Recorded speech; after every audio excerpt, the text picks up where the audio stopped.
Conto un 23 de abril diferente. Eran as 12 da mañá do 23 de abril do 2020. O normal sería que comezase a soar a música, pero iso non pasou. No seu lugar, un silencio inquietante reinaba en todo o recinto escolar. Na biblioteca, si, na nosa, estaba el esperando asombrado. Onde estará todo o alumnado? E as mestras e os mestres? Non terían xa que ir as madriñas e os padriños lectores a recoller os seus afillados e afilladas para lerlles un maravilloso conto? Acaso non é hoxe o día do libro? Pero, cando faremos o apadriñamento lector? Lectoriño estaba desconcertado. Aquel tráfico habitual de todos os días agora convertírase nun arrepiante e mudo escenario. Esperou un pouco e nada, todo seguía igual, silencioso e baleiro. Así que decidiu saír ao patio por se, por algunha razón, non se decataran de que o tempo de recreo rematara, pero non igual, baleiro e silencioso. Foi máis aló, á rúa. E sabedes que? Igual de baleira e silenciosa estaba a rúa Os Olmos. Pero, que está a ocorrer? Onde está todo o mundo? Que fago? Estarei a soñar ou será isto unha cousa da cámara oculta? Estivo un par de minutos pensativo e de súpeto ocurréuselle acender un dos ordenadores da biblioteca e entrar no seu correo electrónico. lectoriño@ceibsantomecambados.com. Todas as mensaxes eran as habituais. Editorial C, que presenta os seus novos libros. Editorial E, que reenvía o seu catálogo de contos. Editorial Z, que aconsella a súa nova colección en inglés. Todas esas mensaxes eran as normais, todas menos unha. Nesa podíase ler. Estás convidado a unha reunión de videochamada ás 12:30.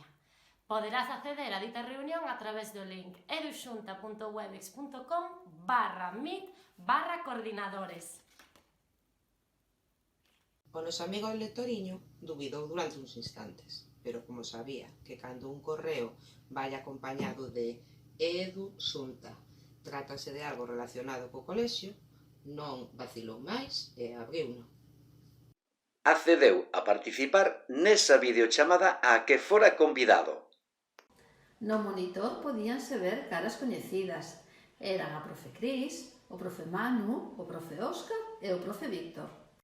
Eran os 4 coordinadores dos equipos do cole, dinamización da lingua galega, TICs, extraescolares e, como non, biblioteca.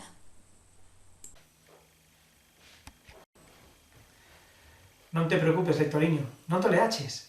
Nin é máis ao estilo Harry Potter. É a situación que estamos a vivir todos os habitantes do planeta. Un bichiño moi pequeno chamado coronavirus fai que algunhas persoas se enfermen. E o resto, por responsabilidade e solidariedade, temos que quedar na casa, pero dun xeito temporal. Este ano, o Día do Libro, ímolo celebrar dun xeito diferente. Hoxe somos nós, os docentes, os que lle lemos aos alumnos. E ademais lemos este conto en galego, que é a nosa propia lingua, tan fermosa e única. Ti coida ben dos nosos libros, que son o noso gran tesouro, vale? Se tes que coller algún dos andéis, importante, lava ben as mans antes. Se tes mascarilla e tes luvas, moitísimo mellor. E se non tes, vas ao botiquín, o que está ali á beira da biblioteca, e colles ali, que seguro que os hai, porque a profe Blanca é a encargada de que sempre este o que ten que estar. E tómase moi en serio a súa tarefa. Estiveron a charlar un bocacho ata que se despediron. Lectoriño decideu entón entreterse lendo un pouco. Comezou cunha lectura dos contos da rata Luisa, de Monda Porta, e rematou lendo O oso polar na praia, de Valentín Coronel. Pasaron os segundos, os minutos, as horas, ata que o reloxo marcaba as 8 da tarde. Xusto nese momento percibiuse algo que viña de fora. Lectoriño amosouse a unha das xanelas da biblioteca e escoitou. Sí, eran aplausos, moitos aplausos. A xente de Santomé, nenas e nenos, nais e pais, avoas e avós, todos e todas, saíron ás súas xanelas, balcóns e terrazas para aplaudir. Mesmo se escoitaba o son inconfundible dunha gaita de fol en do.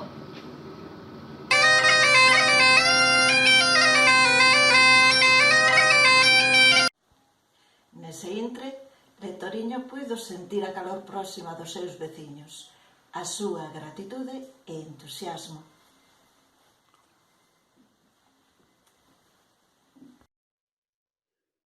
Foi o día do libro máis extraño que tivera, pero, aínda estando tan lonxe dos nenos e nenas do CEIP Santomé, foi un día para non esquecer. Moi bo día do libro!